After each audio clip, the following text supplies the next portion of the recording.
Primeira Igreja Presbiteriana em Petrolina. Uma igreja para frequentar, muito mais uma família para pertencer. Amém. Graça e paz a todos, amém? Estou me sentindo o pastor Luiz Ronilson aqui com esse microfone aqui. A gente tem acostumado a estar com ele todos os momentos, né? E paira agora sobre nós essa responsabilidade aqui na igreja, nesse mês de janeiro, de passar alguns estudos com a graça de Deus. Algumas pessoas queriam estar conosco, passaram aqui mensagem também para mim, informando que gostariam de estar, mas está bem chuvoso por aí, em alguns locais está bem difícil. Passaram até umas fotos aqui das ruas de suas casas, estão bem difíceis, e nós que possamos estar agradecendo a Deus, né? A gente passou a semana passada aí, retrasada, com muito sol, muito calor, e estava daquele jeitinho. Aí hoje, essa chuva, essa semana, as previsões parece que deram certo, e caiu bastante chuva, e graças a Deus por isso, amém? Hoje a gente vai falar do primeiro tema que o pastor deixou para nós. Será essa semana, a próxima e a terceira, que vai ser a última, o último estudo com o presbítero César. Será no último domingo desse mês, na EBD. O próximo será o presbítero Clécio. E para nós, o pastor deixou o seguinte tema, e a gente vai tentar falar sobre ele. De antemão também, aqueles que quiserem perguntar algo, por favor, tem o microfone ali, caso você queira acrescentar algo, sinta-se à vontade. Eu sempre costumo dar a oportunidade para aqueles que quiserem falar, estarem à vontade. Por favor, pergunta difícil não, porque o teólogo é o pastor Luiz e o presbítero César. Eu sou um estudante. A gente vai ler Gálatas. Eu vou pedir para você abrir sua Bíblia em Gálatas. Gálatas no capítulo 5. Já considerando as orações feitas em favor desse estudo, Gálatas capítulo 5.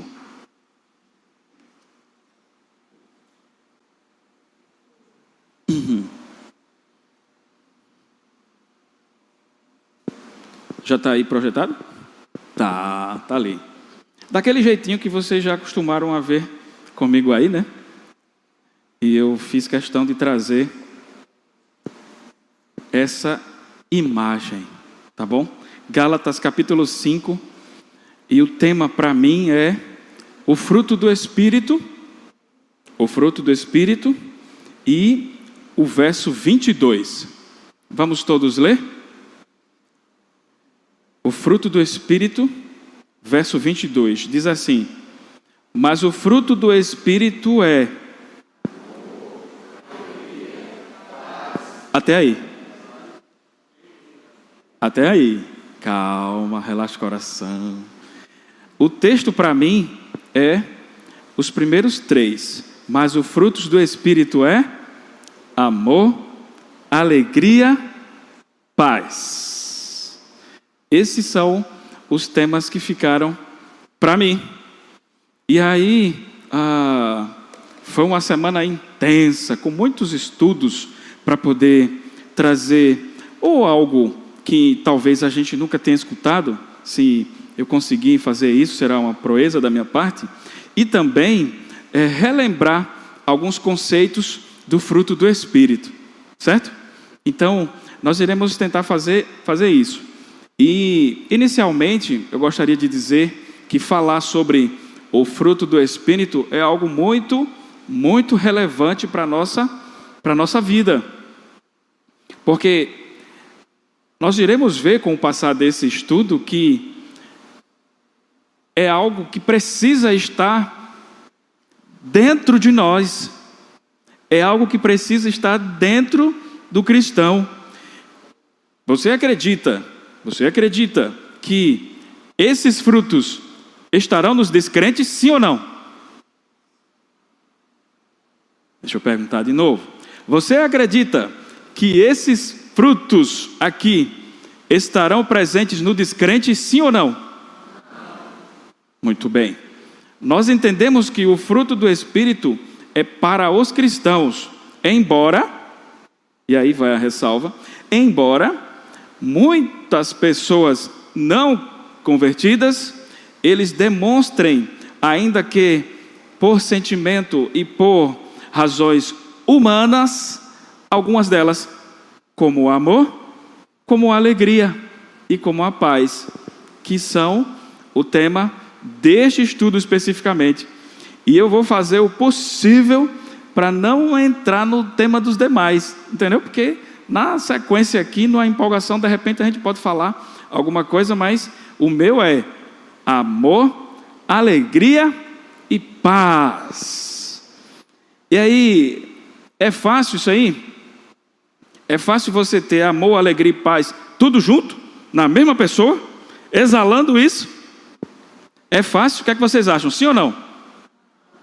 Eu também acho que não. Concordo plenamente com vocês. Não é fácil a mesma pessoa estar exalando amor, alegria e paz.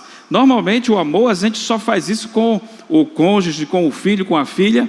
E quando vai para o próximo, embora a palavra de Deus fale constantemente que nós devemos primeiro amar a Deus sobre todas as coisas e ao próximo como se fosse nós mesmos, é como se fosse você indo para a academia, você se preparando, você se organizando fisicamente, a saúde melhorando, comendo comidas bem regradas daquela lá, você está preparando, você está se alimentando, você está se nutrindo, você está nutrindo o seu corpo, ou seja, você está se amando.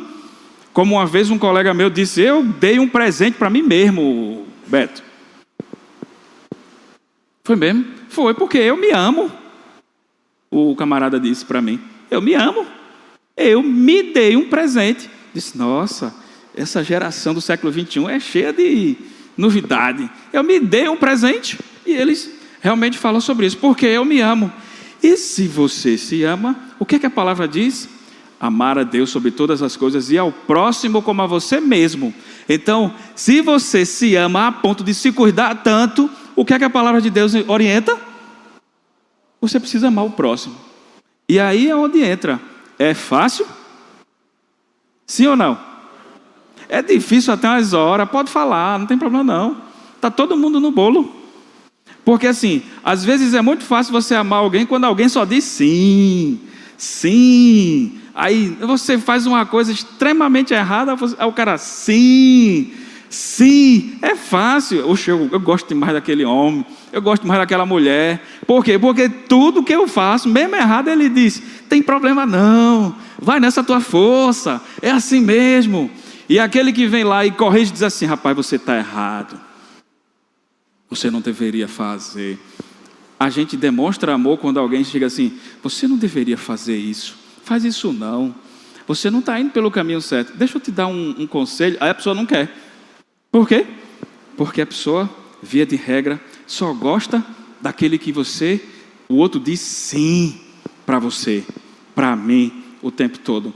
Então, tratar desse tema aqui, eu estava lendo um comentarista, e ele dizia aqui, esse aqui, desse tripé, é o mais básico que tem, é o tema mais básico, porque quando você vai falar sobre o fruto do Espírito, amor, alegria e paz, a gente está falando de conceitos básicos. Se é básico, é sinal de que todos devem saber.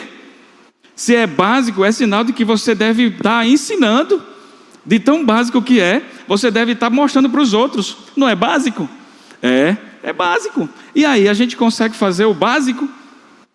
Eita desafio. Então, nós iremos falar um pouquinho sobre isso aqui. No entanto, antes de entrar aqui, percebam que nos versículos anteriores, como bom presbiteriano, a gente analisa contexto. Eu só li a parte A do versículo. Eu não posso só me prender a ele. Eu preciso analisar o contexto. O que é que o contexto diz? As obras da carne e o fruto do Espírito. É a partir do versículo 16 e vai adiante até o verso 26, aproximadamente, Paulo falando para os irmãos lá da igreja da Galácia. Aí você olha assim, eu não quero saber disso, Galácia, mais de 2000 anos, eu quero lá saber, só que tem tudo a ver conosco, porque o que é que ele está falando aqui? Ele está dizendo, dentre outras coisas, que nessa igreja havia um perigo extremo, e esse perigo ele pode estar aqui, ele pode estar ali, ele pode estar acolá, e Paulo alerta esses irmãos aqui. Eu estava lendo um livro, antes de vir para esse estudo, chamado, uma parte do livro, Cristianismo e Liberalismo. Nesse livro, Paulo fala dessa igreja e quando ele vai falar com a outra igreja lá, a igreja em Filipos, Paulo usa uma abordagem diferente. Perceba que Paulo, quando vai falar lá na igreja aos Filipenses, todo mundo sabe, mas não custa relembrar, ele estava preso, certo? E quando ele fala aqui para esses irmãos, é porque estava havendo um perigo imenso.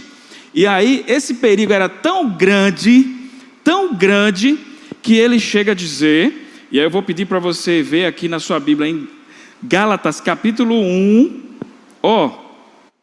o verso 6, o que é que Paulo fala dessas pessoas? Gálatas 1, verso 6, ele diz assim, admira-me que estejais passando tão depressa daquele que vos chamou na graça de Cristo para outro evangelho. Veja o que é que Paulo está dizendo para esses amados aqui da igreja da Galácia. Admira-me que estejais passando tão depressa daquele que vos chamou na graça de Cristo para outro evangelho. Paulo estava tremendamente preocupado com esses amados aqui da Galácia, porque eles estavam passando para outro evangelho, eles estavam acreditando e pregando outra coisa. E ele aqui está sendo muito rigoroso. Se você for ler a epístola de Paulo aqui aos Gálatas completamente, você vai ver que ele é muito duro. Ele não é tão duro assim quando vai escrever a epístola para Filipenses. Por que será? Por que será que ele não é tão rígido? Por conta da questão, admira-me que estejais passando tão depressa da graça de Cristo para outro evangelho. Essas igrejas que pregam outro evangelho, elas precisam ser combatidas pelo verdadeiro evangelho. É o que Paulo está fazendo.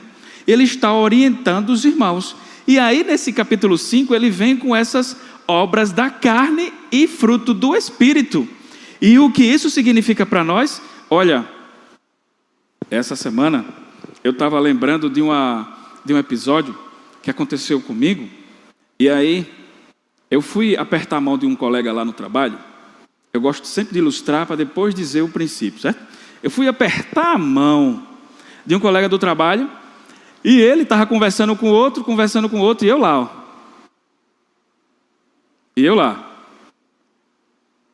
E ele, não sei o quê. E eu lá. Eu estava, como dizem hoje, literalmente no vácuo.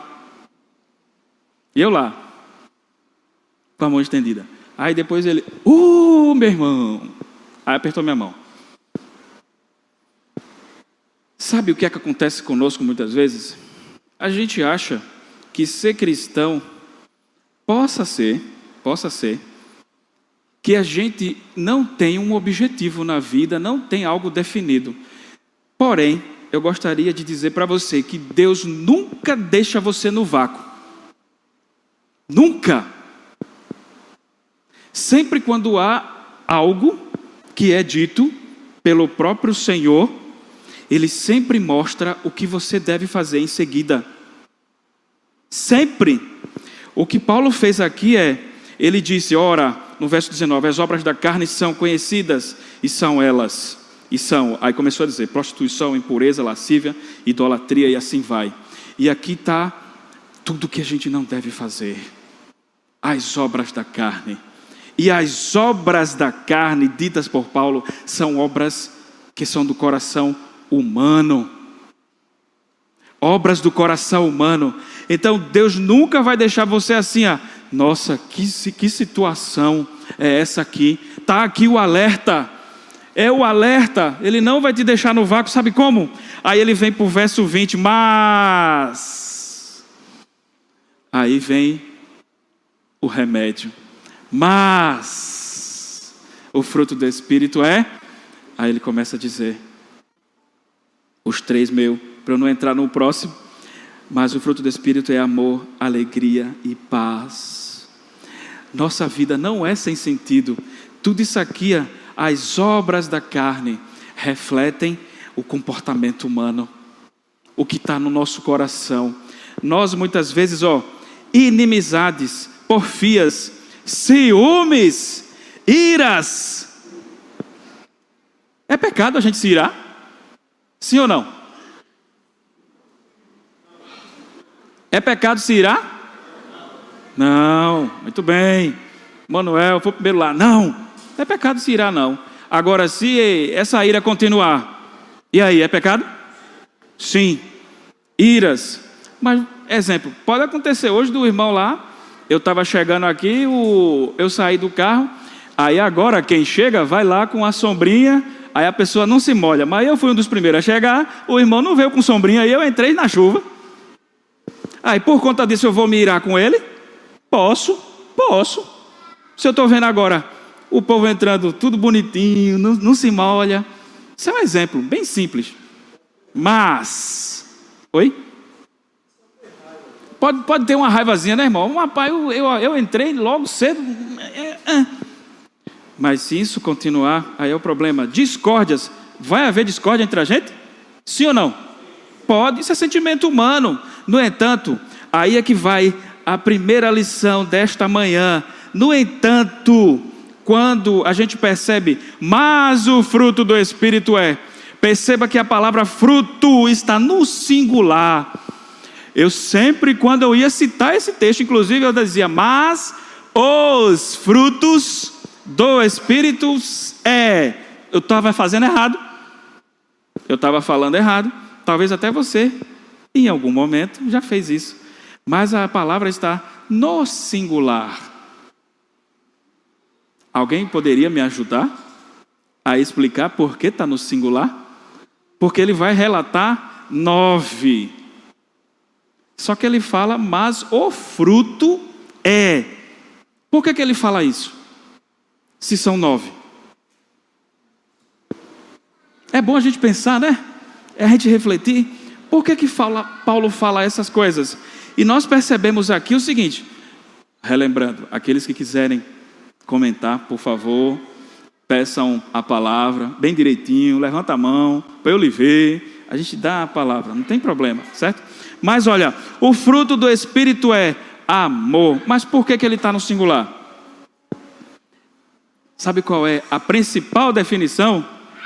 Opa, antes de eu dar a definição, vamos ver se o presbítero Manuel vai acertar. Eu não vou complicar não, na verdade, quando eu comecei a ler a Bíblia, e cheguei nessa parte, e aí eu achei um exemplo assim, que até hoje eu trago na minha mente.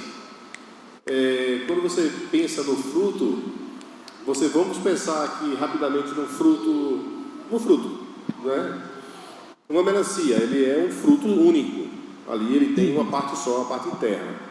Quando você pensa numa laranja, eu penso na laranja. Tem outros frutos que têm várias partes também. Mas eu achei interessante a laranja, porque é bem definido aqueles gomos ali. Então esse fruto ele é dividido por várias partes. Um fruto só com várias partes. E o interessante disso tudo é que nem sempre a laranja tem o gomo, vamos chamar de gomo aquilo ali, aquela parte, todas com o mesmo tamanho. Umas têm o tamanho, algumas iguais, outras um pouquinho menores e tal. E aí eu fiquei pensando sobre esse fruto na minha cabeça, tá? Eu disse, como é que eu devo então encarar dessa forma? Se essas partes estão bem avantajadas, ou seja, exercitadas, talvez com amor, alegria e paz, talvez mais amor, menos alegria ou mais paz, como é que eu vou fazer então para ter um equilíbrio nesse fruto? É para desenvolver aquela parte que está menos desenvolvida. E aí tentar de alguma forma nivelar E assim eu vou ter uma coerência desse fruto, ter um equilíbrio de ser uma pessoa que tem paz, que tem alegria, não é? Enfim, então, na minha mente, um fruto que retrata o fruto do Espírito seria uma laranja, e tendo isso como mente, tentando desenvolver cada parte de formas iguais. Muito bem, excelente adendo, presbítero Manuel. O fruto no plural e não no singular, porque o fruto é um, dividido em partes. Muito bem. E a explicação para isso aqui, sabe qual é? Porque está no singular. Daí, a imagem. Cadê? Volta aí, por favor, para a imagem, a primeira. Isso. Tá bom. Todos nós estamos na videira. Correto? Sim ou não? Quem é a videira? Quem está na videira dá o quê? Fruto. Percebam que, quando Paulo vai falar, ora, as obras da carne são conhecidas e são, ele está falando de algo humano. Mas o fruto, só quem dá é quem está na videira. João capítulo 15. Eu sou a videira. Então o fruto, ele é a semelhança de Cristo. Cristo está com todo esse fruto aqui, ó. Amor, alegria, paz. Você olha todo o fruto, e agora eu vou dizer os demais: longanimidade, benignidade, bondade, fidelidade, mansidão, domínio próprio. Cristo tem todas essas coisas. Cristo tem tudo isso. E o que é que Paulo está dizendo? Todos nós precisamos ter. Não é eu tenho esse e não tenho aquele. É a semelhança de Cristo. Cristo tem todos. Então nós precisamos buscar desenvolver o fruto do Espírito, porque todos nós estamos na videira. E esse fruto é a videira, e o fruto é o que a gente dá. É o que a gente dá para os outros. E o desafio é justamente esse. É como é difícil dar esses frutos para todos.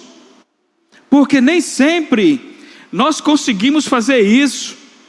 Mas nós não podemos baixar a guarda e achar que, não, eu sou só forte nesse, está bom demais. Não. Nós precisamos ser a semelhança de Jesus. Ele é a videira, dele sai tudo. Se você cortar a árvore ali num galhozinho, ela volta. Sabe por quê? Está na videira. Agora, quando você corta pela raiz, acabou, só outra. Nós precisamos entender que nós precisamos dar fruto. E esse fruto é esse aqui. E outros mais. Só que Paulo está dizendo, vocês precisam evidenciar esse fruto. E não é só com o seu cônjuge, não. Não é só com o seu filho ou sua filha, não. É com todos. Eis o desafio da vida cristã. Não é fácil. Aí alguém diz, não, é muito simples seguir Jesus. Não. Você vai seguir Jesus, você não vai ter problema. É mentira. É conversa fiada. É o outro evangelho que Paulo estava criticando nessa igreja. Me admira vocês estarem passando tão depressa para o outro evangelho, para outro entendimento. E ele vai dizer, se alguém, pode vir um anjo do céu pregar outro evangelho, que não seja esse que eu estou pregando, seja o quê? Anátema. Ele vai dizer. Então nós precisamos entender isso, está no singular, porque descreve a vida do Filho de Deus. Ele é o fruto principal, ele é a videira, e tudo está evidenciado a partir dele. E aí nós, depois dessa breve introduçãozinha, que eu já passei, cadê? Ali não, aqui, 10:28, nós precisamos entender que os outros temas, eles são uma sequência disso. E aí, se a gente não estiver evidenciando, você vai sair daqui hoje, e agora? Eu não sou crente, não, eu não faço nada disso aí. O meu amor é só com o cônjuge, com o filho e nada mais. Eu não amo o outro, eu não procuro saber de como é que o outro está, eu não me preocupo, eu não oro, eu não intercedo, eu só intercedo quando alguém pede, quando alguém faz. eu vivo naquele clã. Muitas igrejas vivem num clãzinho, não quer crescer, não quer expandir. Quando chega alguém estranho, parece que já fica todo mundo armado. Chegou uma pessoa nova. Nós precisamos estar com o coração aberto. E essa igreja tem um coração aberto para receber todos. Vinde como estais. Mas ninguém é orientado a continuar do mesmo jeito. Nós somos orientados a ser transformados pela renovação da palavra de Deus, que está na palavra de Deus, que é o Evangelho de Cristo. Então, quando a gente vai analisar todos esses detalhes, nós percebemos, nossa, que coisa maravilhosa ver um texto tão conhecido e poder ter esse entendimento e colocar isso para fora. Nós podemos, meus queridos, transformar essa cidade com todos esses aqui, com todos esses frutos. E não é, perceba, você não vai ser o besta porque você é amável. Você pode até ser considerado assim pelas pessoas não crentes, mas você precisa evidenciar amor, alegria e paz. E como é que a gente faz isso? É por isso que eu dei o exemplo. Deus nunca vai te deixar no vácuo. Nunca. Você tem orientação. Nós fomos orientados. As obras da carne são essas. Mas o fruto do Espírito é amor. O primeiro. E aí, foi quando a gente colocou lá no amor. Coloca aí, por favor, o primeiro. Amor. Amor. O que é que tem aí? A definição de amor? Todos podem ler, por gentileza?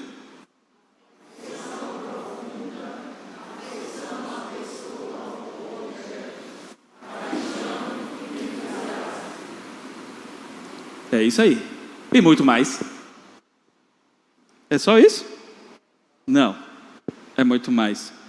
Se alguém pisar no seu pé, você vai demonstrar carinho. Que maravilha, né? Que bonitinho, tu pisasse no meu pé, tu me empurrasse, tu fosse ofensivo com as palavras. Lá no trabalho a gente tem um rapaz lá que postou algo e era assim, comunicação violenta. Não é permitido no nosso meio de trabalho. Vocês precisam ter uma comunicação fácil, que possa atrair as pessoas e não afastá-las. A nossa comunicação, ela é um exemplo de amor ou ela é um exemplo de egoísmo? Ou ela é um exemplo que eu só penso em mim, para mim e por mim? O Evangelho é diferente. Tudo é por Ele, por meio dEle e para Ele. Glória, pois, a Ele. Esse é o Evangelho. E não é tudo por mim, para mim e a favor de mim. Glória, pois, a mim. Ou igual aquela música lá de Luiz Gonzaga. Uma para mim, uma para tu, outra para tu, outra para mim. Uma para mim, outra para mim, uma para tu, outra para mim. Aí é 6 vezes para ele, 3 para o próximo. Mas é 6 para ele. Não é assim. No exemplo de amor que a gente pode dar aqui, a gente tem o maior exemplo de todos. Qual é? Qual é o maior exemplo de amor? Cristo. Cristo crucificado. Uma vez um rapaz descrente disse assim, o maior homem que viveu nessa terra morreu de braços abertos. Um descrente dizendo isso para mim. Eu olhei para ele assim, eu disse, você crê em Deus? Ele disse, creio, mais ou menos, mas eu sei que o maior homem que aqui viveu morreu de braços abertos. O maior exemplo de amor que a gente pode ter é Cristo na cruz. Sabe por quê? Porque Ele enfrentou todas as adversidades por amor a Deus Pai, por obediência e pelos seus. E aí é onde a gente vai para a Bíblia e a gente vai perceber que em João, no capítulo 13, coloca aí, consegue? Coloca aí, por favor. João capítulo 13, verso 1. O que é que a palavra de Deus diz? Vamos ver. João, está ali? Tá, ainda não. É que eu coloco esses negócios difíceis para eles aí. João capítulo 13, verso 1. Sabe o que é que diz a palavra? Ora, ainda não. Ora, antes da festa da Páscoa, diz assim, sabendo Jesus que era chegada a sua hora de passar deste mundo para o Pai, tendo amado os seus que estavam no mundo, amou-os até quando? Até a morte na cruz. Esse texto para mim ele é fantástico. Quando eu relembro dele, quando eu vejo, quando eu olho, quando eu leio, eu me sinto tão pequeno, nada, diante desse exemplo. Ora, e vocês sabem, a palavra de Deus nada é aleatório. Ora, antes da festa da Páscoa, sabendo Jesus que era chegada a sua hora, existiam momentos em que o narrador diz assim, porque ainda não era chegada a sua hora. Aqui o narrador já narra, sabendo Jesus que era chegada a sua hora, e nada é aleatório. Veja, tendo amado os seus, isso é amor.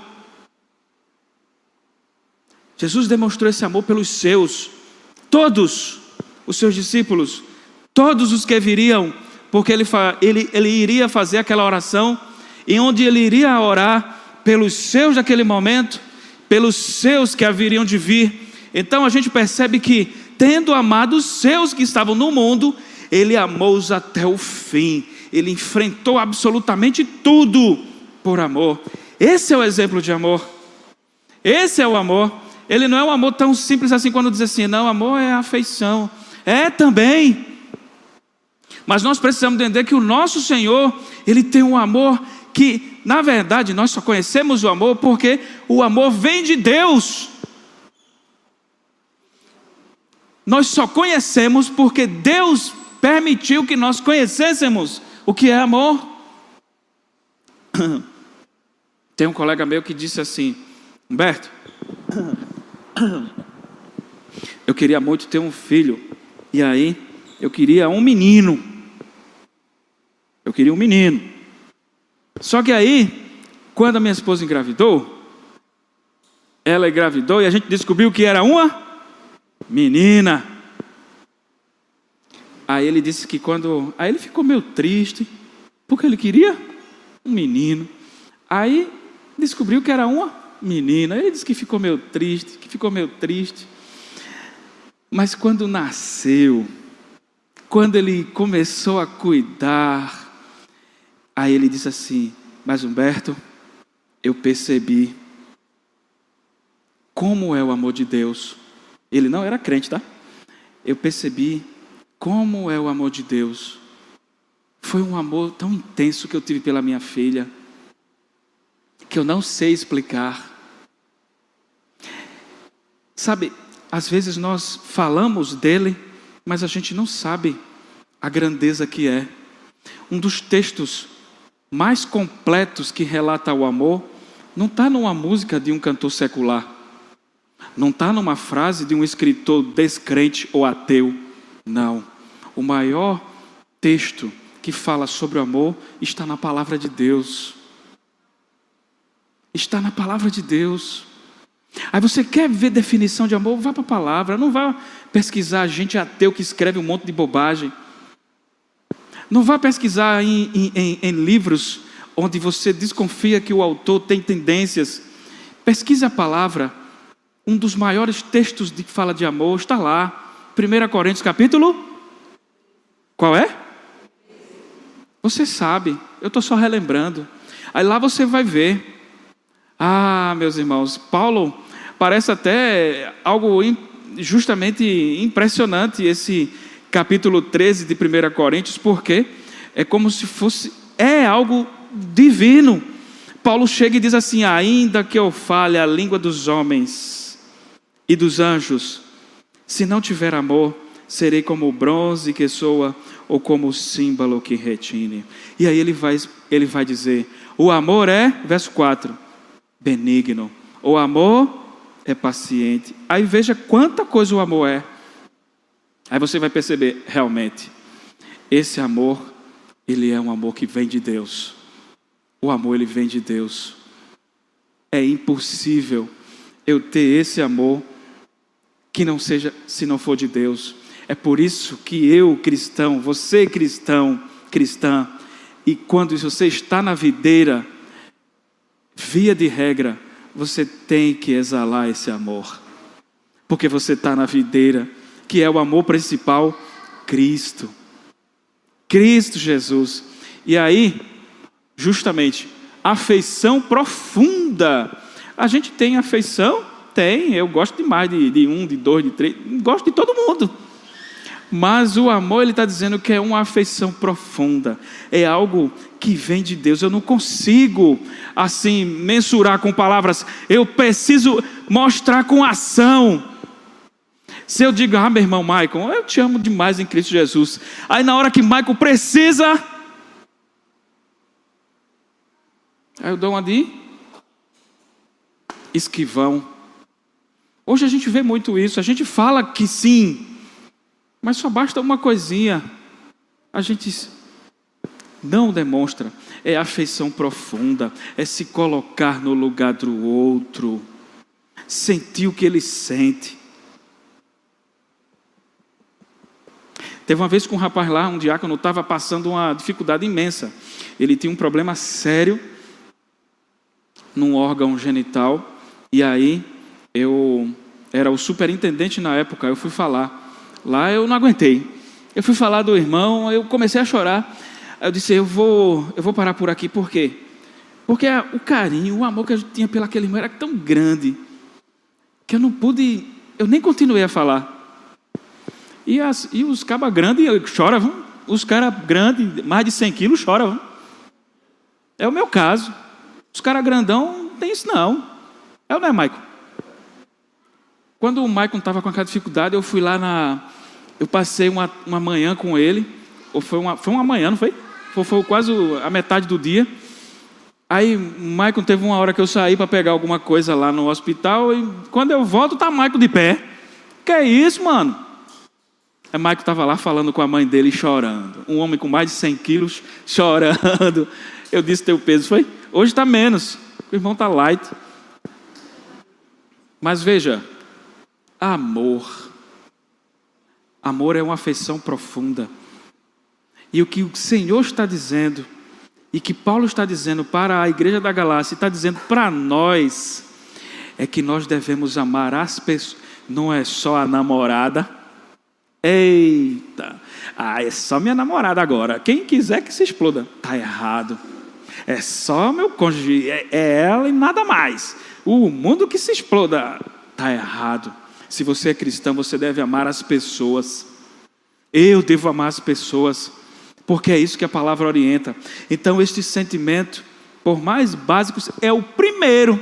E aí Paulo vai dizer assim, mas o fruto do Espírito e aí ele fala o primeiro. Qual é o primeiro? É amor. Será que é por um acaso? A palavra de Deus nunca é aleatória, nunca é por acaso. Não, de jeito maneira. Sempre existe uma explicação. Ele está dizendo, o fruto do Espírito é o amor. Esse é o primeiro, esse é o principal. Como é que se resume a lei? Amar a Deus sobre todas as coisas. Então é amor. Amar ao próximo como a nós mesmos é amor. Isso é que se resume a lei. E aí, a gente consegue chegar nesse nível de amor com a afeição profunda? Esse é um desafio. E aí eu estava lendo um material e o escritor dizia, é muito difícil. É muito difícil. Mas é possível em Cristo Jesus, olhando para Ele. Enquanto você estiver olhando para Cristo, aí você vai perceber que você é um amor desprendido, sacrificial. Em João 13 diz justamente isso. Ele tendo amado os seus, ele amou até o fim. É sacrifício. A gente estava aqui no ensaio sexta, não foi, João? Aí eu disse a João, João veio aqui trazer Jaqueline para a reunião. Eu disse, João, às vezes a gente sai daqui, às vezes a gente sai cedo. 10h50. A gente começa o ensaio de 8 horas. Às vezes, deixa eu dizer, raras vezes, começa de 8. Sempre começa de 8h10, 8h15. E aí, às vezes a gente sai tarde. É sacrifício. A gente poderia estar em qualquer lugar. A gente passa ali, está lá o povo 11 horas da noite, 11h30, naquele local ali, ao ar livre, debaixo de umas árvores. Então nem aí para tempo nem espaço. Tem gente que está ali, está acolá, está em qualquer lugar, mas não quer saber de Deus. Sacrifício. É por isso que o amor ao Senhor requer sacrifícios. Da minha parte, da sua parte. Ah, está muito cômodo aqui, eu só vou até esse limite. Foi você que estabeleceu e não Deus. O amor de Deus, ele é sacrificial. E aí, no livro de João, no versículo mais conhecido da palavra de Deus, diz o quê? Porque Deus amou o quê? Como? De tal maneira, perceba que é algo que o autor não consegue. Não, eu não consigo chegar nesse limite aí não. Eu preciso dizer alguma coisa que se encaixe. E aí, movido pelo Espírito Santo, ele diz: porque Deus amou o mundo de tal maneira que mandou o seu Filho. Que mandou o seu Filho. Este é o outro exemplo de amor. O amor sacrificial de Deus. Por você, ele é incomparável. E a gente só conhece esse amor porque Deus mostrou esse amor. Porque Deus revelou esse amor. E a única maneira da gente aprender esse amor é olhando para Cristo. Não tem para onde. E aí a gente vai ver num outro texto clássico, 1 João, capítulo 4. 1 João, capítulo 4. E eu vou ler aqui para vocês um outro texto clássico que fala sobre o amor. Diz assim, a partir do verso 7, eu não vou ler o verso todo, não vou ler o texto todo, mas diz assim: amados, amemo-nos uns aos outros, porque o amor procede de onde vem o amor? Então a gente só sabe porque vem de Deus. Não é porque eu amo minha esposa. Ah, não, eu sei amar, meu irmão. É a minha esposa. Tem dia lá que ela gosta de tâmara, aí tá lá com preço legal na loja que eu trabalho. Não vou dizer o nome para não fazer propaganda. Na loja que eu trabalho, aí tá lá aí tava lá essa semana 4,50 a tâmara. Eu disse: opa, ela gosta. Tem um açúcar top, viu? Cuidado, com restrição. Mas aí, quando cheguei em casa, aí ela abriu a sacola, 6 pacotes de tâmara. Estava barato, eu comprei mais. Então, ela olhou assim, fez: filho, que coisa maravilhosa. Uma coisa tão simples. Ela fez: que coisa linda. Obrigado. Aí um monte de cheiro. Obrigado, filha. Tá tudo certo. Tá tudo certo. Tá tudo certinho. Ei, o amor não é só isso, não. O amor procede de Deus. E a gente pensa em fazer o bem, não só para quem a gente ama, mas para todos. Ei, não é fácil não, eu sei. Às vezes a gente pode até se irar, mas a palavra diz: irai-vos, mas não pequeis. Isso acontece, faz parte. Mas veja, o amor procede de Deus, e todo aquele que ama é nascido de Deus e conhece a Deus, porque Deus é amor. Aí, enquanto eu lia essas passagens, aí vinha à memória tantas músicas que a gente já cantou, que a gente já entoou. Aí tem uma que dizia assim: Deus é amor, sim, Deus é amor. Vamos, pois, dizer em alta voz: Deus é amor. E eu comecei a lembrar essas músicas que a gente cantava, e essa música era Deus é amor. E como é que a gente sabe? Porque Ele se revelou para nós, nisto se manifestou o amor de Deus em nós, em haver Deus enviado o seu Filho unigênito ao mundo. É João concordando com ele mesmo quando ele escreveu 3,16. Nisto se manifestou o amor de Deus em nós, em haver Deus enviado o seu Filho unigênito ao mundo, para vivermos por meio dele. Nós cristãos precisamos viver por meio de Cristo. Cristo é a videira, e se Ele é a videira, os frutos saem dEle. Então eu preciso evidenciar o amor. Está aí a primeira explicação, amor. E olha que eu poderia ler outros versos que estão aí na nossa apresentação. O livro de João é um deles, mas eu gosto demais desse João 13, verso 1. Tendo amado os seus, amou-os até o fim. Ei, independente do sol que havia, independente da pressão, independente da tentação que ele sofreu, porque todos nós sofremos isto, e ele disse, ele amou os seus e amou até o fim. E naquele Getsêmani ele suou gotas como parecidas de sangue, tem lá o texto, como se fosse sangue, por amor aos seus. E quando ele sai dali, ele sai revigorado. Vamos pensar nisso. Vamos para o próximo. O próximo. Aí é o próximo. Qual é o segundo fruto? Alegria. Alegria. Como é que eu vou demonstrar alegria? Como é? Cadê? Olha aí. Quem pode ler para mim? Alegria é? Contentamento, júbilo e eu digo. É isso e muito mais. Beleza? Ali é só para não deixar muito texto, para você não ficar cansado. Mas alegria é tudo isso aqui, ó. Contentamento, júbilo, regozijo. E quando eu estava lendo, aí outras músicas vêm na mente. Música demais. E aí a gente vai lembrar talvez você não concorde com ele, assim como eu não concordo em muitas coisas, mas André Valadão tem um DVD, uma música musical, algumas músicas que o tema é alegria. A alegria. E tem outras mais. Aí a gente lembra aquela música que foi lançada ontem. A alegria está no coração de quem já conhece a Jesus. Eu já conheço. A verdadeira paz só tem aquele. E aí basta uma coisinha que essa alegria vai por água abaixo. E não esbanja alegria. E não demonstra alegria. Alegria é contentamento, é júbilo, é regozijo. É uma coisa... Uma vez eu estava assistindo aqueles camaradas que contam as histórias e no final da história você só ri. Ele conta uma história, no final da história, aí você dá um monte de gargalhada, é um contador de piada, certo?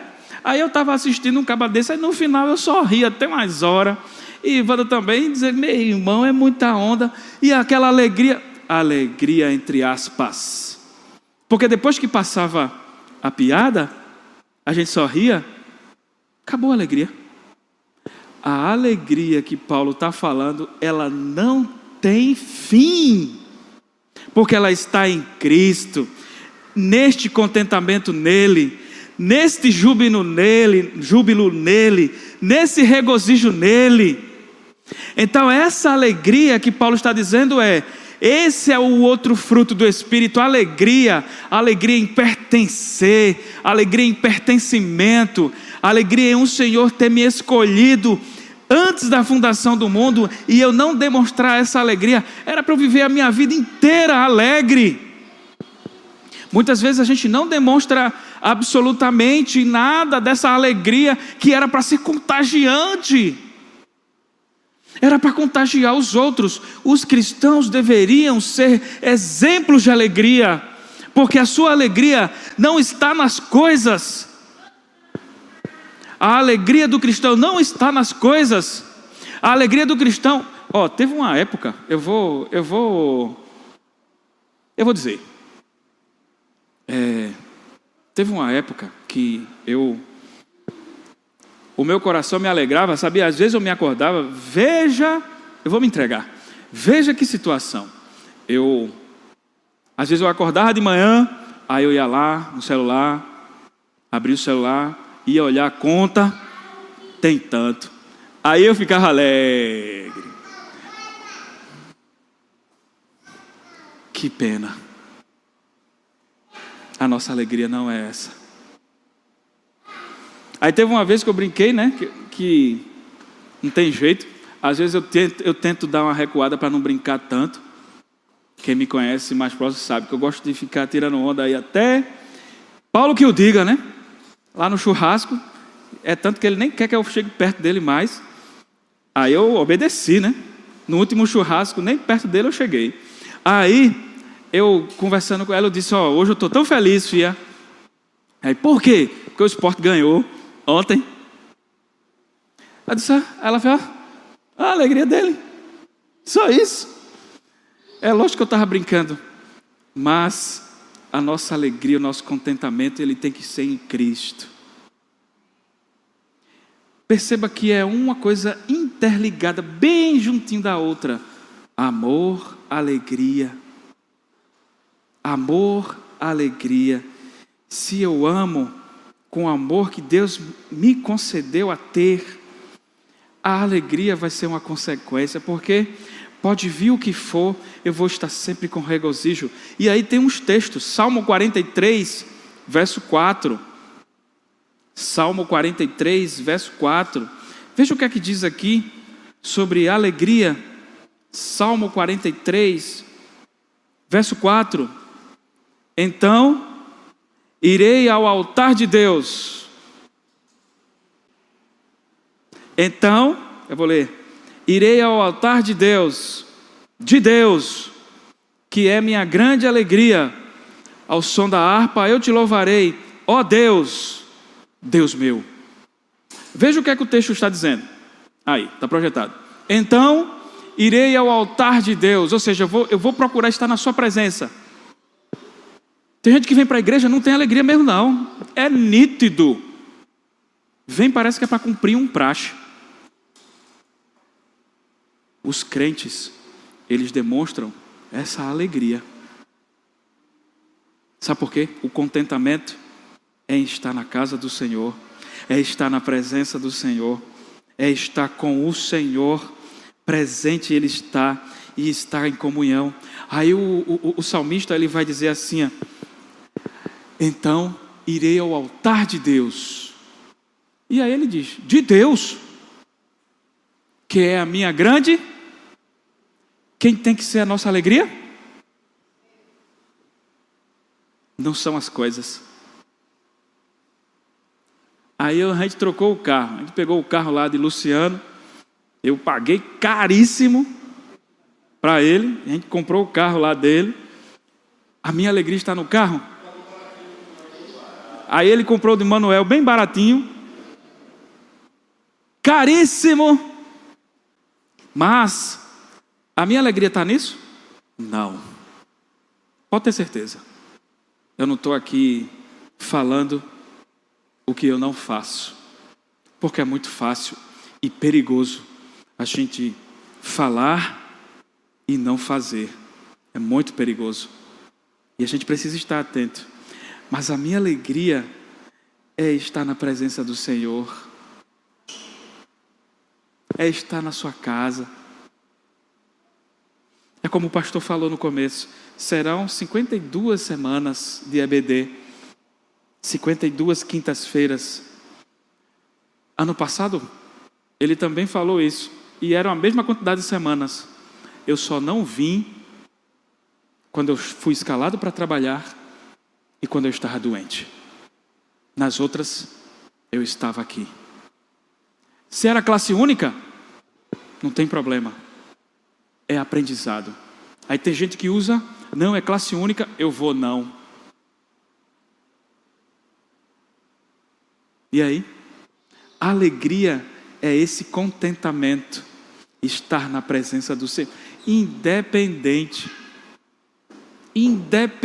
do que haja, do que houver, essa alegria, ela precisa ser algo espontâneo do cristão, estar presente por contentamento. Irei ao altar de Deus, que é a minha grande alegria, ao som da harpa eu te louvarei, ou seja, a gente vai louvar o Senhor, ó Deus, Deus meu. Existe outro texto, Isaías 12, verso 3, Isaías 12, verso 3, tem assim, diz a palavra de Deus: vós com alegria tirareis água das fontes da salvação. Quem é a fonte da salvação? Vós tirareis com alegria. É com alegria, não tem como não ser. O cristão que não exala alegria, ele tá faltando alguma coisa. A alegria ela precisa ser evidenciada para que outros vejam e digam: esse verdadeiramente é um cristão, porque além das dificuldades, ele está sempre feliz e alegre. Você pode ter a sua carinha amarrada, não tem problema não, tem estresse não, porque o exterior não fala tanto, o que fala mesmo são as nossas ações, e as nossas ações precisam ser contentamento, júbilo e regozijo em Deus.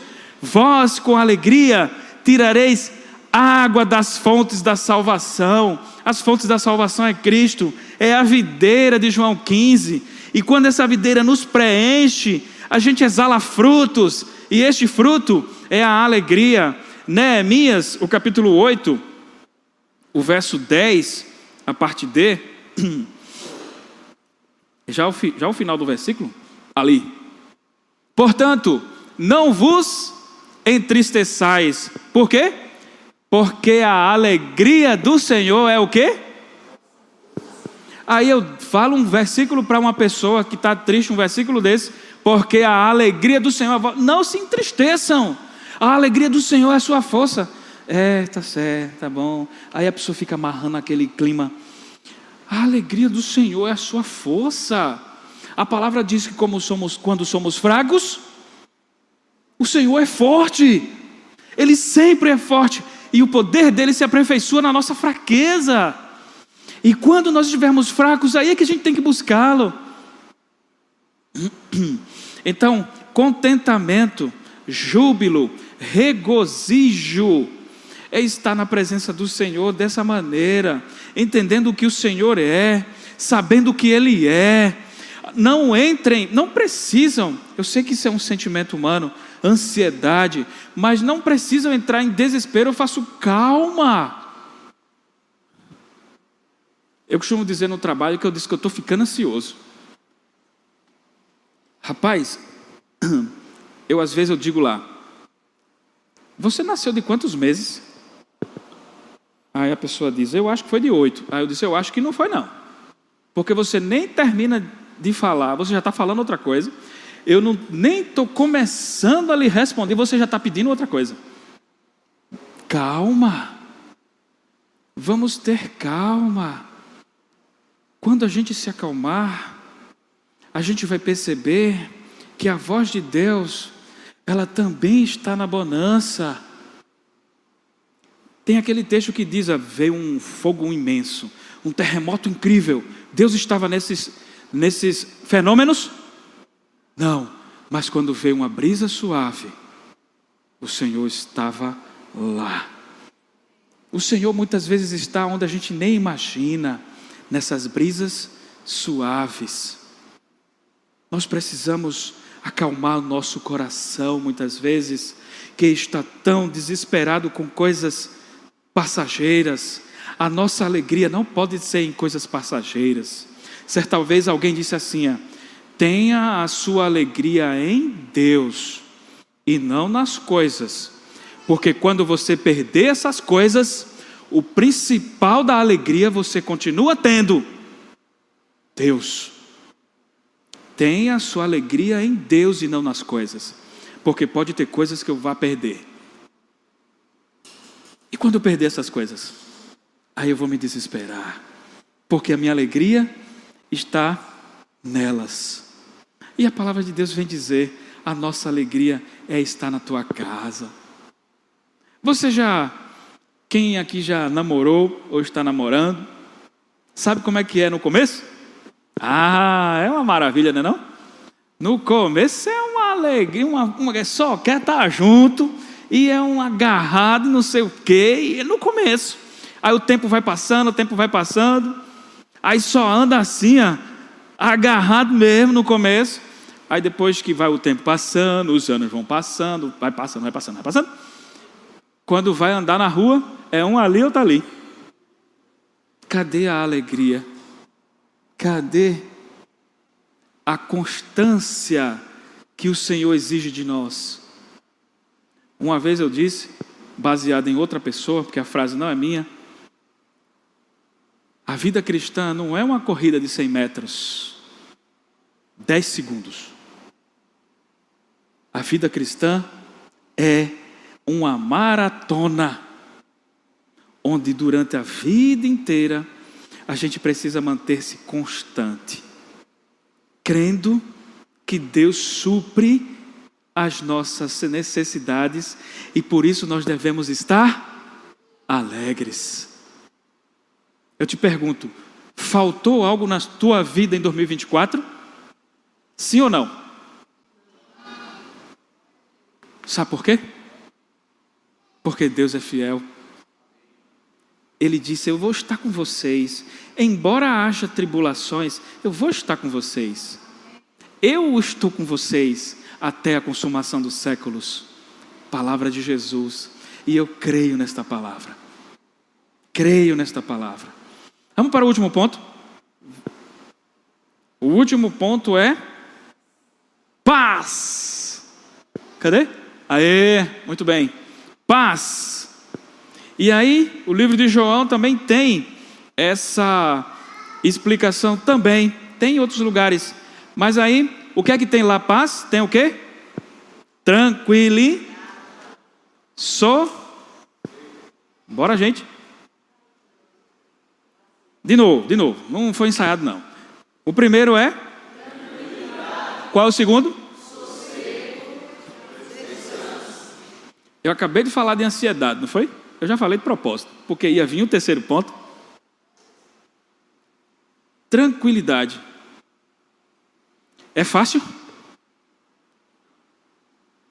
Se alguém quiser pegar o microfone e dizer, oxe, é fácil demais, pode pegar. Não é fácil.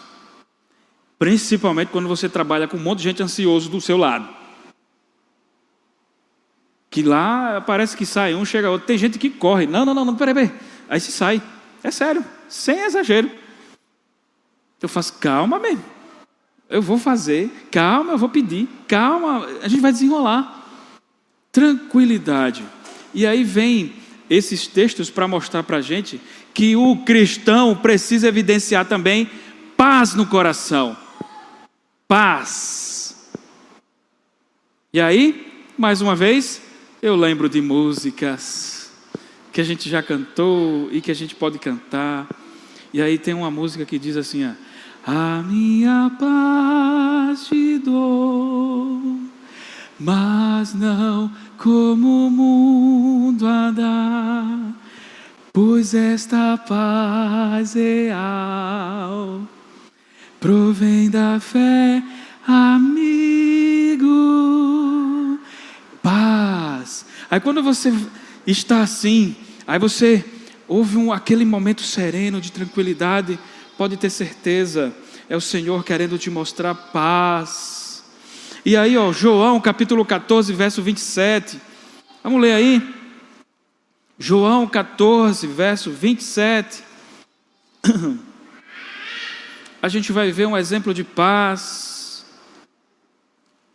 João 14, verso 27, esse versículo 14, esse capítulo 14, ele é incrível. Mas o verso 27 diz assim, ó, deixo-vos a paz. A música que eu acabei de cantar, um trechinho. Deixo-vos a paz. A minha paz vos dou. Jesus estava dando a paz. Para quem? Para os seus discípulos. Que consequentemente é estendida para todos nós. Deixo-vos a paz, a minha paz vos dou. Aí, não vou lá dou como a dá o mundo. Não se turbe o vosso coração, nem se atemorize. A paz do mundo é uma paz que alguém vai dizer assim, não, aqui a gente vive em paz. Aqui não tem problema. Aqui é um sossego. A paz do mundo, ela é enganosa. A paz de Deus, ela é real, ela é presente, ela é verdadeira. A paz de Deus, ela consola. É diferente da paz que o mundo dá. É a paz, por exemplo, a polícia, tendo o meu total respeito, porque assim é, mas não é ela que traz paz, embora nós precisemos demais. Ao exército, as forças armadas, não são elas que vão trazer paz. Quem vai trazer paz ao nosso coração é Jesus, é Deus.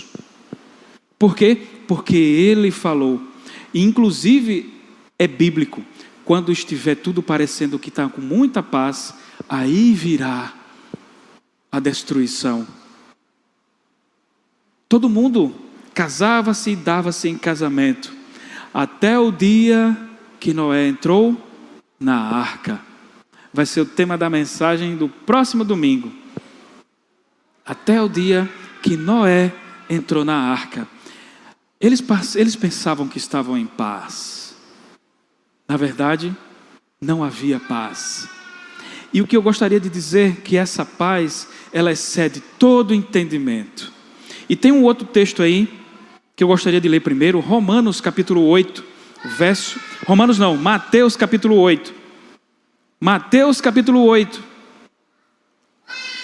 verso 23 a 27, já vai terminar, daqui a pouquinho. Mateus capítulo 8, verso 23 a 27, o que é que diz a palavra de Deus?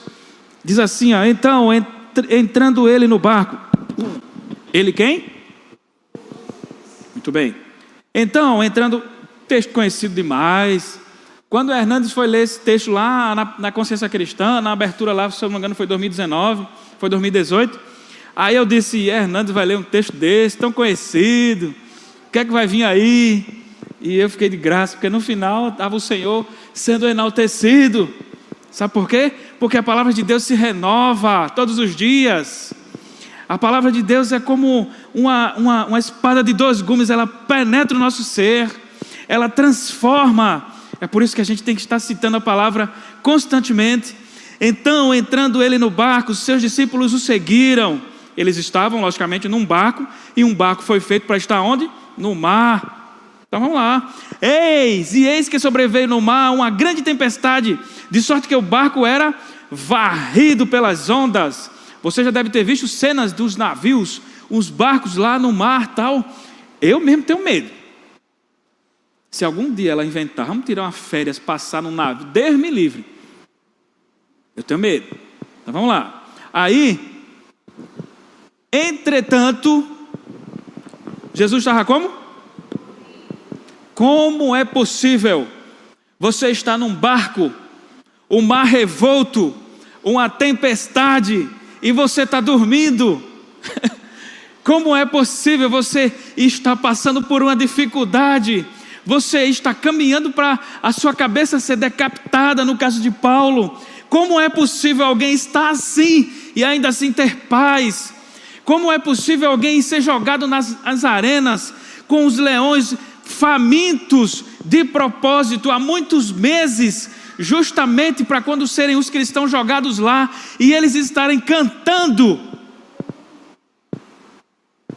Perguntou-lhe, mas os discípulos vieram acordá-lo, clamando, Senhor, salva-nos, perecemos.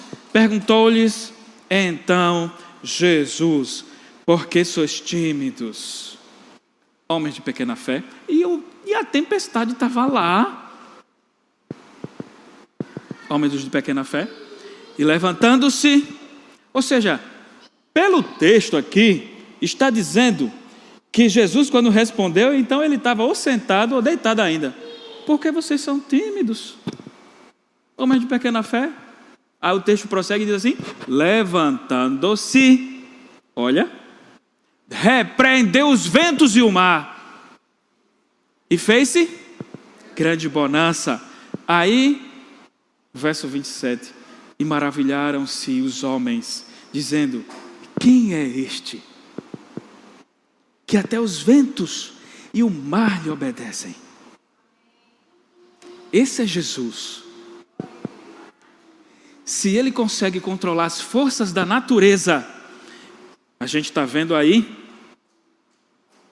nos telejornais o incêndio devastador na Califórnia. E estavam dizendo assim: vai chegar nos letreiros de Hollywood. Eu disse para mim mesmo: e daí?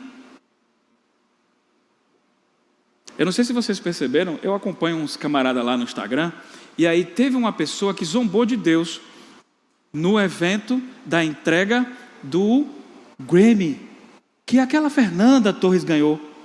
Aí está lá na página lá de Renato Vargas, a apresentadora fazendo piada com Deus. Quem viu isso aqui? Tem pouca gente olhando no Instagram. Aí, quantas pessoas agradeceram aos diretores, aos roteiristas? Aí apareceu, estava lá, viu? E está lá, pode ver depois. Aí várias pessoas disseram assim, não, eles agradeceram aos roteiristas, foram 11. As mães seguem firmes nos agradecimentos. E estava lá, 4 agradecimentos aos pais, principalmente às mães. Aí a apresentadora cometeu o maior erro da sua vida. Quantos agradeceram a Deus? 0. E aí foi aquela gargalhada.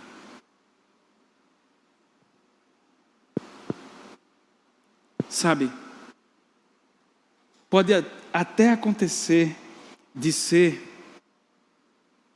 ira de Deus, nunca iremos saber, mas nós não podemos jamais tratá-lo com desrespeito, porque Ele é Deus, é o Criador. Aqueles só estão ali porque Deus permite. O nosso coração hoje só bate porque Deus ainda trabalha hoje. A gente só tem ar para respirar porque Deus continua mantendo a existência de todas as coisas. As pessoas precisam entender isso. Ele, aquela e aqueles que sorriram precisavam. Então, Deus, Ele tem o controle de todas as coisas. Se o Senhor Jesus, Ele controla as forças da natureza, quando Ele diz para um ar, acalma-te. Acalma-te. Será que foi assim? Ou Ele só fez assim, ó? Acalma-te. E aí Ele se acalmou. E os discípulos maravilhados perceberam isso. Tranquilidade, sossego, descanso. Nós precisamos saber essas 3 coisas e outras mais. Paz não é quando está tudo no azul. Não é quando a gente está com a poupança repleta de real. Não é quando eu tenho bens. Essa não é a paz que Deus dá. A paz que o Senhor dá é aquela paz que de dentro flui para fora. É fruto. Ela não é de fora para dentro. Ela de dentro para fora. E a paz é Cristo. Então sai dele. Estamos nele. Nós temos essa paz. Nós devemos passar para os outros. Essa é a explicação. Então, quando nós percebemos estes atributos aqui, vamos assim dizer, nós percebemos que o Senhor está preocupado conosco. Alegria, amor, paz. Essa tranquilidade.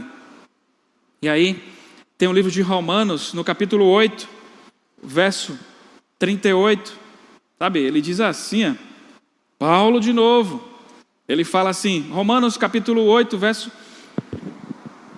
38 e 39, diz assim, desculpa aí, porque minha visão já está ficando, porque eu estou bem certo de que nem a morte, nem a vida, nem os anjos, nem os principados, nem as coisas do presente, nem do porvir, nem os poderes, nem a altura, nem a profundidade, nem qualquer outra criatura poderá separar-nos do amor de Deus que está em Cristo Jesus, o nosso Senhor.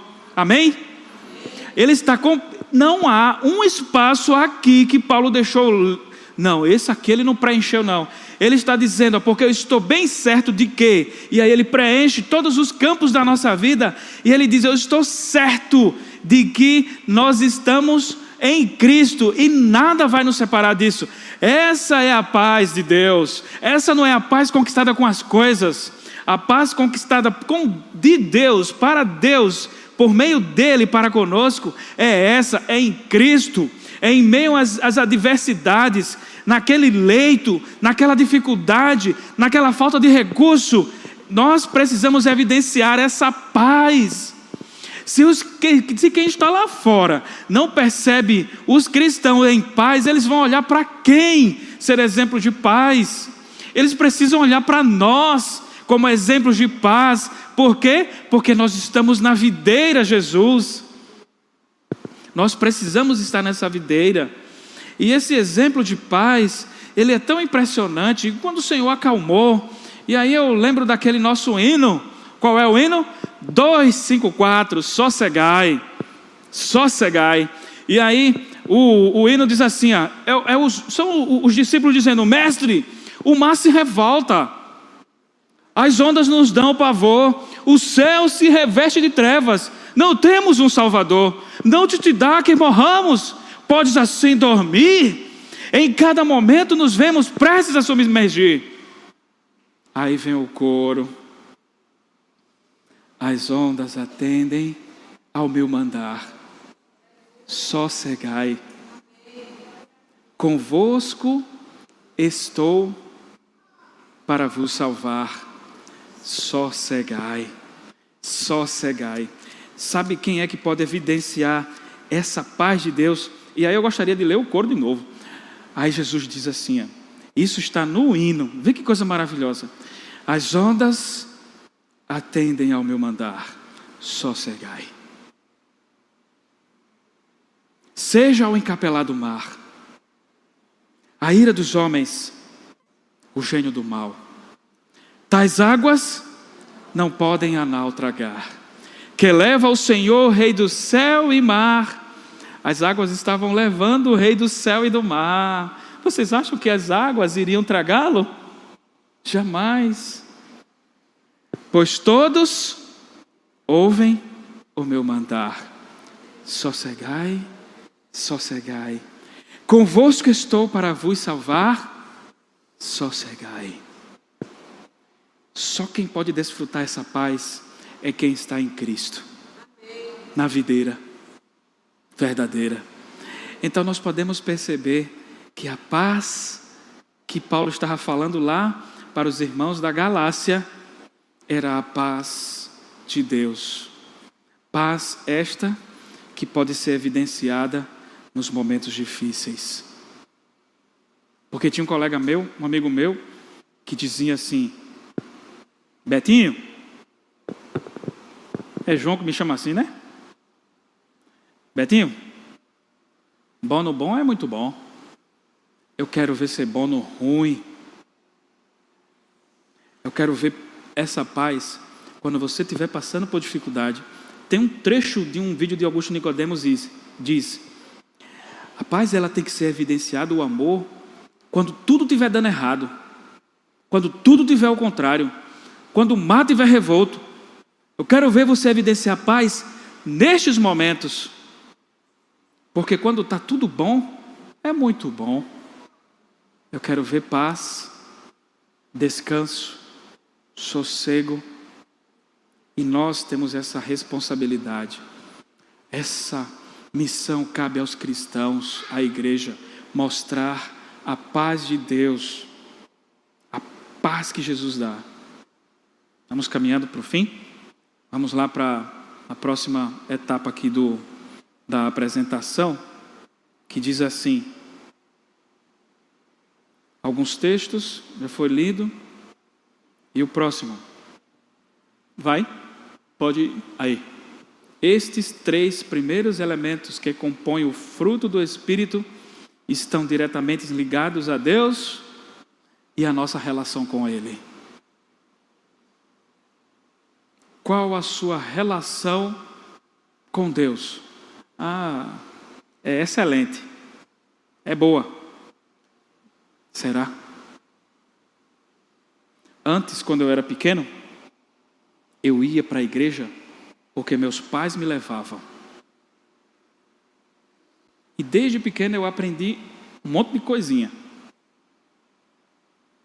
Eu lembro até que onde a gente ficava, hoje não existe mais, era um local só de madeira. E meus pais me levavam. Houve um dia que eu cresci, eu passei aí sozinho. Sabe por quê? O reconhecimento de que sem Deus eu não sou nada. Os meus pais fizeram a sua parte. Agora, cabe a mim continuar. Esses 3 elementos estão ligados justamente à nossa relação com Deus. Como está a minha relação com Ele? Eu vim hoje com alegria. Eu vim hoje para evidenciar esse amor e essa paz. Ou eu vim porque não tenho outra coisa para fazer. Nós precisamos estes 3 elementos. Os 3 a seguir, aí é na próxima semana, com o próximo presbítero, chamado Clécio. Ele estará aqui, dando continuidade. E que você, nesta manhã, possa entender que esses frutos, eles não estão na palavra de Deus por um acaso. Eles devem ser vividos. Eles devem ser buscados. Eles devem ser alcançados e, quando estiver com Ele, compartilhados, para que as pessoas possam enxergar Cristo nas nossas vidas. Tem mais aí um slide? É esse. Esse é o fim. Por que eu fiz questão de trazer essa árvore? Jesus. E nós estamos nele. E por estar nele, certa vez C.S. Lewis disse, acho que foi C.S. Lewis, a nobreza de pertencer a Cristo nos obriga a ser diferentes. A nobreza de pertencer a Cristo nos obriga a ser diferentes. Que possamos ser diferentes para a glória do Senhor e para a expansão do seu reino. Amém?